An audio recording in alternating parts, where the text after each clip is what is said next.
بسم الله الرحمن الرحیم. نن موږ سره سبق کې د اسمان او د اوله متعلقات کنه اسمانونه او سوره شیون دی وغیره هغه په باره کې د ټکي خی عربي الفاظو کې بلري ده. اسمان ته په قرآن کریم کې سما اون ټکه ډېر رسي او بل ټکو ته فلکه رسي په فلکه یسبقون سورې سین کې شته کنه. بل د موږ سره افق معنا د اسمانو لکه نه را افق ټکه قرآن کې شته. جون معنا خاله د کومه خاله مو ته په نظر رسیدي اټموسفیر دې ته جون ویل شي، موسم ته جون ویل شي. سنن خاله کې موسم څه ده. بل مو سره د شمس معنا د سورج شتوک نه قرآن کې. قمر معنا ګمکۍ دا مو سره شتو قرآن کې. بدر راوتل شي ګمکۍ ته خسکله ورلسم ول شي 14 رات کا چاند. بدر الدجا پیغمبر سم تل شي کنه بدر الدجا او د تیارو رڼا راوستلی و. هلال به چشتل شي پهلی رات کا چاند دا وړه ونسی لاره په شوندې دا هلال شي. ضوء القمر معنا دا چاندنی یا چاند کی روشنی صحیح ده. ضوء روشنی دیل شي.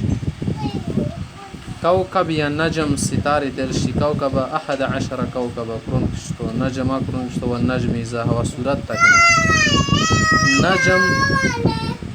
نجم آغا ستوره زوزنب څه دی لکۍ ولی دمدار ستاره وتیل شي.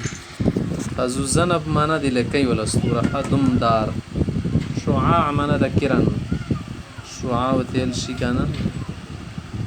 شویا مو داسې شویا نه خال دو ټکه شعاع ده کنه شویا نه ورته خالي. ریح معنا هوا دو خاصې قرآن کې راغلی. کله څه بیل روشي بس بیا ذوب پر استعمالېږي ریح هوا. عاصفه معنا د آندي طوفان تیل شي. عاصفه قرآن کې شتو سپا کوم باندې عاصفه راغلی وه. غیمة یا سحاب معنا د بادل ورو تیل شي. غیمه سحاب. قطرة بوند سوس کی تیل شي قطره. مطر یا غیث بارون تیل شي. بارش ځکه قرآن کې د دوړه استعمال دي. برد اولا ساړه تایل شي یا خو تایل شي ګلی تایل شي یا چې باندې ساړه هوا تیره شي وي وایي. صقیح فعله دا بیا سړی هوا تیره شي بیا علاقه خرپوي فالج مالج دوایي وغیره بیماري کې سړی. قوس قزح معنا د دهنک غه تیل شي. ریمبو دغه سیري خالص ورلون دي سړی تیر شي بیا زنانه جوړېږي خوشوي سین زرغون تیر شي صحیح ده. قبل د بخار معنا د بھاپ چې تیل شي دوب تیل شي کنه دوب غونې سره وځي شي نه ابل خبابا تیل شي بل ټکه ده.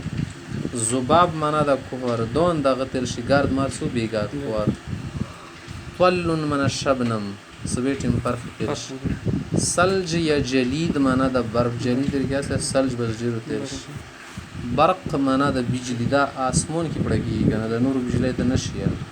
رعد معنا ګرج اسمان ګرج کیا درزیدل تیل شي دراز. صواعق جلانی والی بجلی تاندر تیل شي. دوخان معنا د دھوا قرآن کې دا ټول ټکي اکثر راغلي. دوخان لوګي تیل شي. رخت و مطرن بوچاړ ابارون एकदम سره ټیم شي شی بیش والی یا एकदम اواله کې درګیر کې بیا ودرېږي بیا منډه دی کی بیا ودرېږي. خسوب معنا د چاند ګرن د غتل شیطان درې څه ونیسي. یو کسوب سورج ګرن صحیح ده.